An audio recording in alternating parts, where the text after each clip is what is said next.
அண்டம் முழுதும் ஒன்றினுள் அடக்கம். அதுவே ஆனை முகமெனும் ஓங்கார விளக்கம்.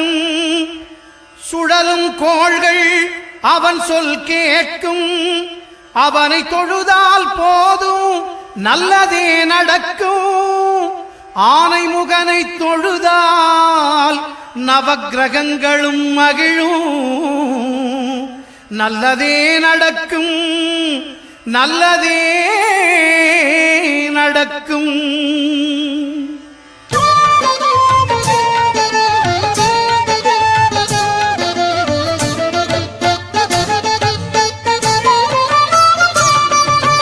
ஒன்பது கோளும் ஒன்றாய் காண